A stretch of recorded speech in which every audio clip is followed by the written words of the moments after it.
Hello, everyone, and welcome to another awesome interview.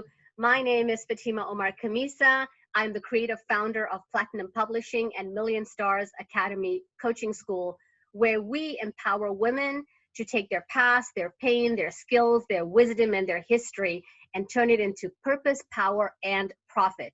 It's an exclusive community of high achieving, spiritually aligned female entrepreneurs, and you're invited to our next 5-day challenge in our Facebook group. And this one is called, you ready? Command your business like a queen. So all the links are down on this page. Check it out and come and join us. Today I have a really special guest. My friend, Anthony Gordon is here with us. Anthony, so awesome for you to make the time and join us on this interview. Thanks for having me. It's a pleasure. So let me tell you a little bit about this man. He is a son, he is a father, a husband, a son-in-law. He is such an incredible human being. I have so much love and respect for this man.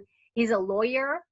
When I meet him, the wisdom that he has about financial services, this man is committed to making sure that people, and especially Canadians, don't die alone and don't have their senior life and the winter season of their life where they're poor and they're struggling.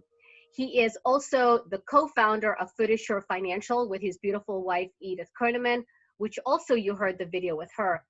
Anthony has very successful. He has a lot of knowledge behind him, and I want him to tell you a little bit about that. The breadth and the width of his wisdom far exceeds his years. Thank you so much, Anthony, for being on this call. So I just want to really get into it and, give us a little background of you. Here you were, you were born in Jamaica. It's like you were born in Jamaica, made in New York, kind of made in Toronto. Tell us a little bit about your history. You're a lawyer, and, how did you go from that to become a financial advisor? Great question. So I'm originally from Jamaica. I left there as a teenager, and then I went to New York, lived in Brooklyn for a while, did undergrad there, did Bernard Baruch, great school, it was a business school. Did that, and then for a while I took off. I actually taught in between that. I taught music, so I'm on my off time, that's what I do to, just get relaxed. I do a lot of compositions, listen to a lot of jazz, reggae, all different types of music.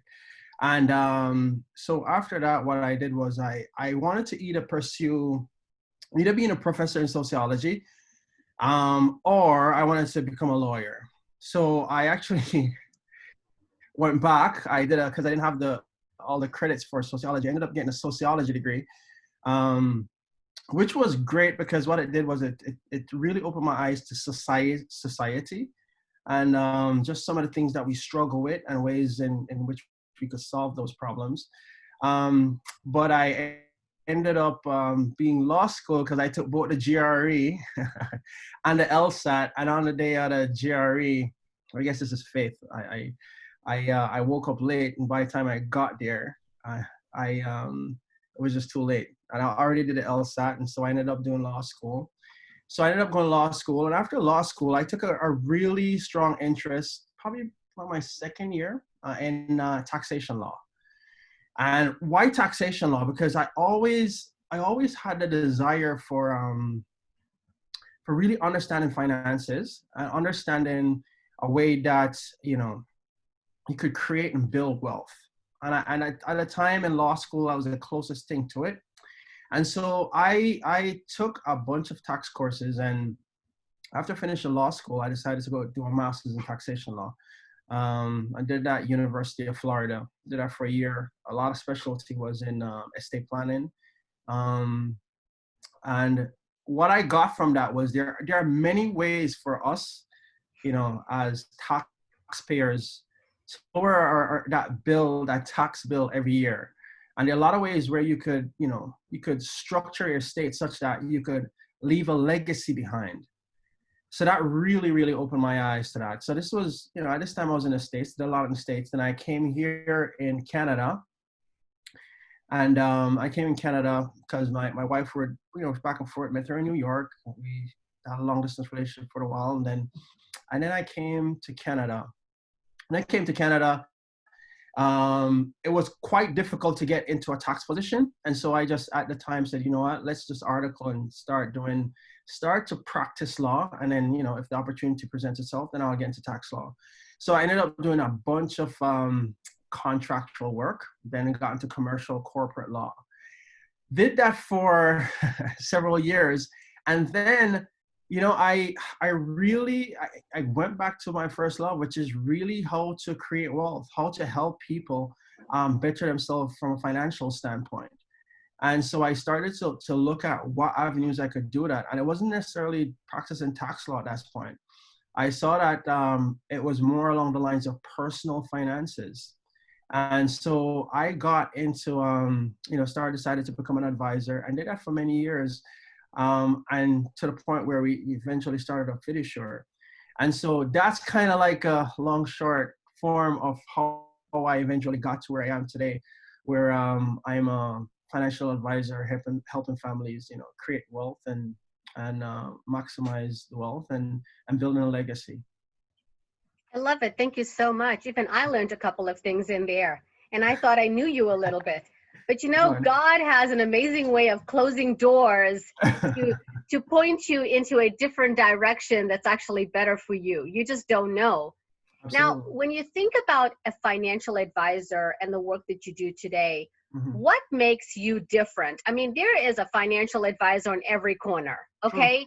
True. And networking. So what makes you different? What makes you stand out than other people? Well, first of all, I will say, I look at having a financial advisor and a financial advisor for that, point, having a client, it really is like a relationship.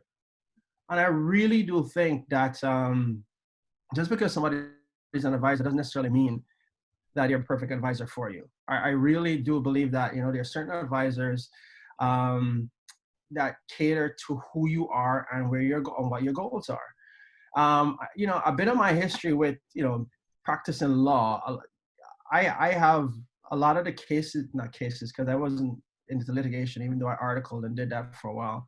I was mostly commercial stuff. A lot of those were big, complex files, and some of them last in years. So it's having a starting point, knowing where we need to go, and over time, constantly, working on a plan to get you to where you need to be. And that's how I love to work with clients. For if it's just a product-based thing, I mean, that's fine to a certain extent. But what I really love to do is sit with a family and get an understanding of where they want to be. What are their goals? What are the long-term, dreams that they have? And let's see how we could get there. Because there are times you sit with a family and okay, they almost, some people are almost hesitant to tell you where they want to go. But, after they have laid it out, we find ways and we constantly tweak, whether it's increasing your human capital and earning more money, or whether there's putting different strategies in place. So for me, I really love to work with clients who have a long-term goal of building wealth. And I love working with families where it's not just one generation, but they have a goal of passing it on from a legacy standpoint. And it really is just sitting down with a family, creating that plan and, co-creating that plan and, working with them along the way to get them there. So I think for every advisor, there's a ideal client, and it really is just sitting and seeing if your goals and your values and everything else aligns. I love that. I love that. So you're just not the numbers guy. You want to get in there, you want to roll up your sleeves and get messy with the family, create relationships, and really to say, what are your goals and how can I be in here on your side of the court and support you every step of the way? For you, Absolutely. That's what it's about. Absolutely. And, I remember you telling me a story about your parents, your mom and your stepdad, and how hard they worked. Yeah. And people today, like I meet my family members and my clients, people are working really hard, Anthony, and the people that are around me and the people that I see are not lazy. And yet, money comes in and goes right back out. They have no idea where it went, how it went. Like, how do you help people in that kind of situation? That is a great question. And this is how I look at it. There's a book called Dollar and Cents by Dan Ariely. He gives a perfect example. And then I kind of lead into where I think a lot of this, the struggles and the issues we have around saving money.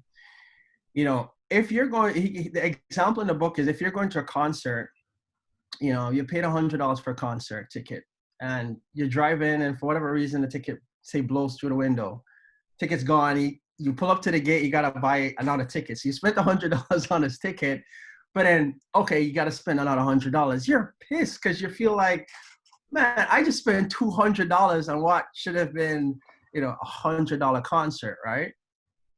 Now, I want you to compare that to the situation where, okay, you're on your way to the concert and you've lost $100. So for whatever reason, it fell out of your pocket, and then you go, oh crap, I just lost $100. And so I have to pay, but no, I have to pay, so no, essentially, you still lost $200. In most cases, in the first scenario, you felt like you have paid $200 for the concert ticket. In the second scenario, you'll go, well, I lost $100, but here I am, anyway, so let's just $100 and, suck it up. But in both instances, you did lose $200. And the first scenario is because when people go to spend, they allocate money, and we do this mentally, by the way. We don't even realize it. We allocate money based on where we think it should go. So what we have is, okay, I need to spend a certain amount on gas. I need to spend a certain amount on Netflix. I need to spend a certain amount on going out. I need to spend a certain amount on entertainment, vacations, etc., etc., etc.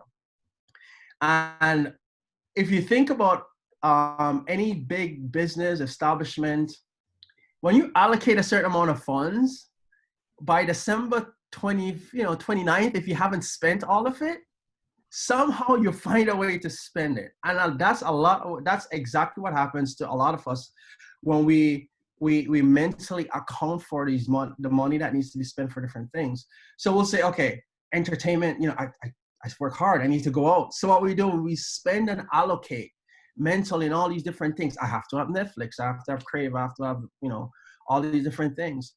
And by the end of the month, we've allocated everything that's come in.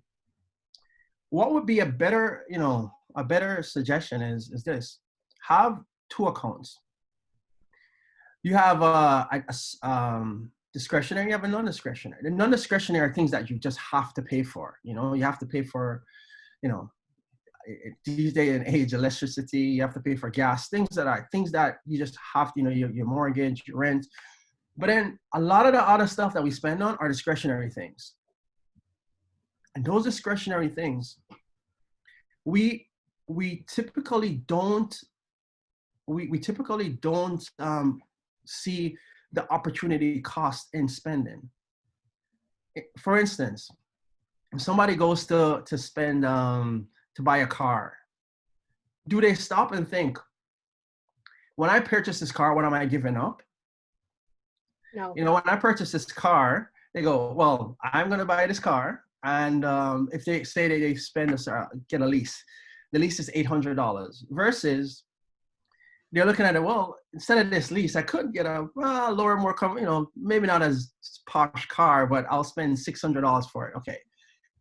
But that's as far as where the comparisons go. But are you looking at that $200, that $500, that whatever you're spending is literally probably causing you to work an additional 5-6 years, and that's taken away from your retirement. So a huge part of it is to look at opportunity cost in our spend. And once we get to that, once you start doing that, then our choices start being more informed. Because instead of just mentally accounting things and having a certain amount put away mentally for different things, what we have is a discretionary fund. And what I usually suggest is a sub account. So you have one main account. Of course, you pay for the discretionary things, which more or less are kind of like fixed cost. And then you have another account, which is, you know, create a sub account where, for example, it's, you know, 2,000, 3,000, whatever it is a month. And from that 3,000, every else that's non-discretionary, the things that you absolutely need, everything else goes from that account. So now when you go to spend, okay, if I'm going to go out tonight and I'm going to spend $150, you know, for a restaurant or for entertainment, okay, well, what am I giving up for that? It means I may be giving up, you know, the Netflix account for this month. Maybe I may be giving up some other cost for this month. And once you start to get to that point, we start making more informed decision.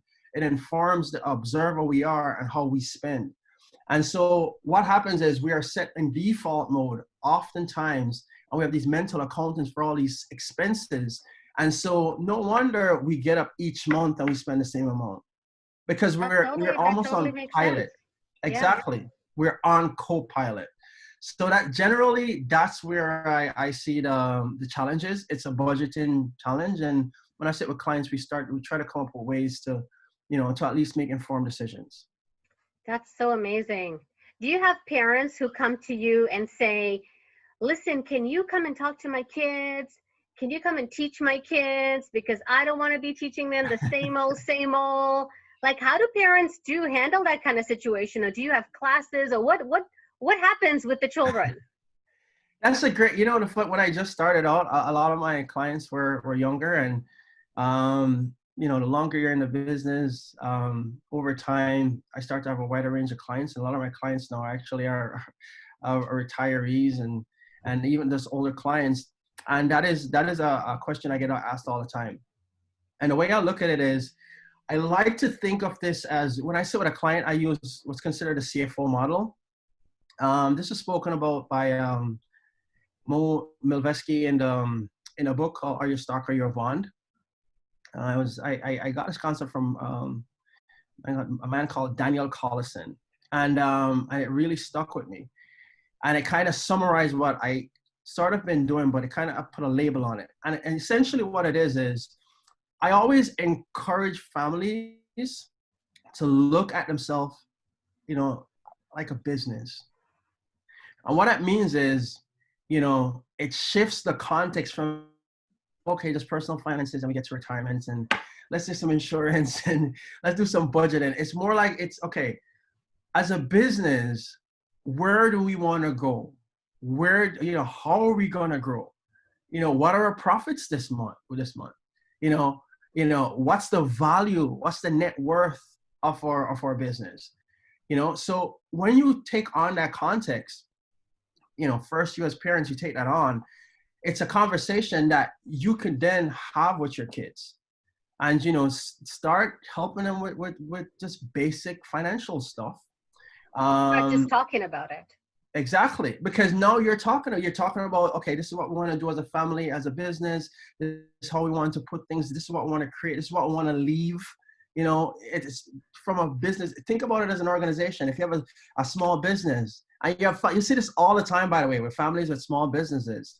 You know, somebody comes and help out with this. Somebody comes and help with small stuff. You start to know the business. You may not stay necessarily in a business, but you know enough about the business that if you yourself have to start a business, you have enough of the foundation, you know, that you could start leveraging from.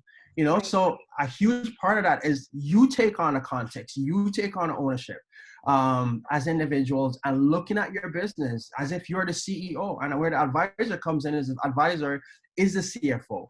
You know, we're constantly looking at the numbers. And then what we do is we create a team around that. You know, who's the lender? Who's the person that's going to get us the good rate? You know, who's the lawyer who's going to structure the different plans if we need it? The will, which is super important. So many people don't have wills, but that's a different point. But, you know, create that structure around it. So the context, you know, because once you have a powerful context around what you're trying to do from a personal finances standpoint, it really goes a long way. It's something I learned from a Newfield Institute, where it goes, the way you see things, it affects your actions, and then your actions affects your results. So a huge part of where we get caught in, we're taking action, looking for results, actions, results, action, results. not stepping back, realizing that our context sometimes is off in creating what we're trying to build. So I think to passing it on is first take ownership of, of your personal finance. I like to use the context of a business, see from a net worth standpoint, what you're doing for your business, how you're building that thing. And then you start to have these conversations with your kids, whether you're younger or older, start to talk to them about that, what legacy you're leaving, and introduce that stuff to them, and then have them be part of that family, organization. So when the CFO, the advisor in this case, is talking, about different things, they are informed, So I think that is a huge part. Financial literacy, essentially is what it is, with a powerful context. And it's not only a family conversation. I think it needs to be a community conversation. And with our debt to income ratio being, I think last time I checked, somewhere around 170%, which means for every $170 that comes in, for every $100 that comes in, a Canadian family owes $170. It's more for a global issue. Pandemic. That's a pandemic. Issue. Yeah, it is. It's a nationwide issue that we need to discuss, and it starts off with simple things like, inflation. It talks about compound interest, dollar cost averaging, just simple things like that, and go from there. It's amazing. So now you've already published your book in your chapter in the Property Trendsetters, and it's a bestseller. So congratulations. Thank you. And you're also writing your own book. Yes. And I know that from the conversations we've had, this book will be like a manifesto for your son. Yes. Children that come. Tell us a little bit about that. Give us a glimpse of this book that you're creating that we're going to be seeing and touching by the end of 2020. Yes. So, we've worked, I've been working on this book for a while, and I've probably written it 2 or 3 times. And each time I look back at it, and I think, yeah, it had all the financial planning stuff. Yeah, it had all the, the general solid things, but I just wanted to be something beyond that. And I just wanted to be something that survived me. And I think what could I do that I could really, really feel really touched, by doing and creating. And so the concept was essentially, I'm writing this book to my son. Who is currently 8 years old. Yes, he's 8 years old. And this is everything I've learned, from the first person who ever spoke to me about the rule of 72. Just all the mistakes I've made, and the good, the bad, the indifferent, and essentially just pouring that out from a financial standpoint, because finances touch it's a huge part of our life. Yeah. And a lot of times if it's taken care of, it allows us to live beyond that and not focus so much on it. So it really is for me just to say, this is what I'm passing on to you. This is everything that I have learned in all my years. Heaven forbid if something ever happened, you have this. And, it's not only a financial book, but it would touch on other, just other life principles. And not only to my son, but to the next generation, because then he could pass it on to his son and his daughters, or whoever, next generation. But even beyond that, it allows me to have the conversation with the next generation of kids coming up who don't have this knowledge, who I think everyone should have, because money is such a huge part of our life. So I'm writing a book essentially to my son, but also the book that I wish I had when I was young. So I could not, so I would have been farther ahead. And I love it. I love it. Every parent can give it to their children. For sure. Their, kids in junior high, kids in high school, when they're graduating, they'll be able to have this as a guide. So Anthony, why is legacy so important for you?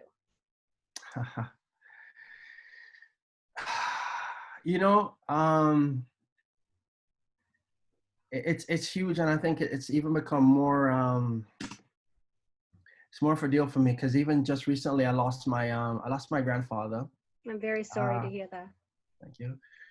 Due to COVID, and that was the last grandparent I had. Really tough. It was tough. The thing is, we've we started in Jamaica, but then we went all, went to different countries. I'm in Canada, family in the States, some are still in Jamaica, we're all over. And then what happened is you kind of get scattered, and in some ways, the love and the emotion, everything is there, but a physical connection sometimes isn't there. Yeah. Because just to think of, even with COVID, can't even attend a funeral if you had to watch it through a live stream. And so things like this have you contemplate, just think about your mortality. And, why am I doing this? And if I go tomorrow, or years ago before I go, what am I leaving? And so for me, a legacy is a huge thing, because it's something that I want to know that I've made a positive contribution, of course, to my family and to the world, that I'm leaving it a better place. And so for me, I think that is huge. There are people who have contributed to this world. You still read about Nelson Mandela, and, if you read about his story, it still moves you to this day. He's not here with us, but in some ways he still is. So for me, I think that is my contribution to the world in terms of having people, find financial independence, build that up. I think that's really important. Yeah. And the generations that come, whether it's linear and it's cousins and nieces and nephews, Yeah. or it's grandchildren and great grandchildren, or it's someone that's not even related to you, that Exactly. can benefit from your knowledge, your wisdom, and your failures. Because I think that's where we give the best knowledge. True. Where we say, hey, I tried that didn't work out so well. Yeah, absolutely. Right. Absolutely. And so, in the digital world right now, there are so many different ways of investing financially. There's Wealth Simple, and I don't know how many other things online. And people are making money, and people say, I'm doing fine. I do this all myself. Yeah. I go on and I have a recurring deposit that goes in there, blah, blah, blah. So what am I not doing right? Why do I need a financial advisor? What would you say? Well, I say to that, and listen, you might be doing it right. I just that a lot of people, they might be doing a lot of things great, but there's still things that, that might be gaps. For example, do you have a tax minimization strategy? They probably don't even know what that is.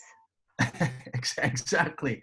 But think about it. In Canada, I think it's roughly 44 cents of every dollar, as soon as a dollar comes in, 44 cents goes out in taxes. Yeah. And that's what the Fraser Institute released, the information that was released from the Fraser Institute. So you could be saving thousands and thousands and thousands of dollars. So you might be doing a lot of things correctly, but there's still possibly gaps. And that's simply a conversation. You have to sit with an advisor, an informed advisor, and you see, after having a conversation, maybe you're okay, or maybe there are gaps. You need to, it'd be great to work with someone to maximize whatever you're already doing. Another thing is estate planning. Do you understand the difference between a joint tenancy in common, a tenancy in common, or a joint tenancy? I mean, do you understand the ramifications of not having a will and how much it possibly could cost you? If you have a disabled child, or do you have an Henson trust? So there's so many different things that come into play versus, as opposed to just simply having the right protection and having some investment going. There are a lot of other things. It's a lot of different moving parts. I sit with an advisor, an informed advisor will work through a plan, and could maximize what you're already doing. And that's not to say you're not already doing some things correctly, or maybe you're doing the entire thing correctly. But I find that with a lot of people that I've sat with, they don't have a tax minimization strategy. They don't have an estate plan. I am so shocked by how many people don't have a will. This goes for people who, have a lot of money and don't have a lot of money. If I think Prince died without a will, I think Michael Jackson also. It's so it's not it's crazy. Not just the middle class; it's also the very rich. Yes. So it's just so it's not about saying to this person you're not doing anything right. It's about saying to them you might be missing some things, and let me show you everything that's available. Exactly. Yeah, exactly. and I think that's really important because, there are three things people don't want to talk about, okay? They don't want to talk about their money and their bank accounts. They don't want to talk about their religion. They don't want to talk about how they vote. Like, people have all of these things close to their heart, and it's like, don't Yeah. ask me about stuff. And then there are people who say, like, I don't want to divulge anything. Then there are people who say, I want to save a lot, but I also want to enjoy my life. Can I have both? Like, I want my cheesecake and my Black Forest cake. What do Yeah, you say and to that? I think it's very, very, very, very doable. I think as a society, I think we spend a lot on stuff and things. And I think we don't spend enough on experiences. I think if you really look, and I've sat with hundreds, possibly even thousands of families, just a lot of families. And when we start to get to the nitty gritty of what they're actually spending on, what you do find is, just high amounts on personal effects, this, that, or the cars, or the this, and all of that. And then what happens is that takes pretty much a huge chunk of their income. And then, they have the savings, and okay, we have to save, but we're spending all these things. And then what happens is, they're forced to stress themselves if they don't have the right plan in place all the way to retirement. And then they get to the finish line like, finally made it. And, at this point, you maybe won't be able to, in most cases, you won't have to enjoy it as much as you would if you had done it younger. So if you take a more, this goes to the budgeting, by the way, because you start to really look at the cost. You can start to look at the cost of spending. You go, okay, I could spend, an extra $200-300 on this car lease. It's crazy. Some people spend quite a bit on lease versus, I could spend an extra 200 that goes towards retirement, an extra 100 that goes towards a vacation. And so what you find is you start to carve out different things. Part of it is having a little bucket list along the way until until you get to retirement. I'm sure, everyone who has done that family vacation years after, 10, 15, and sometimes it doesn't have to be this big thing. It could have been a time when, you all get together as a huge family, family reunion, you did it in a park, somebody bought this, and, sometimes it doesn't have to be expensive. But when you spend money and time on things like that, it's amazing how much more fulfilled you feel after.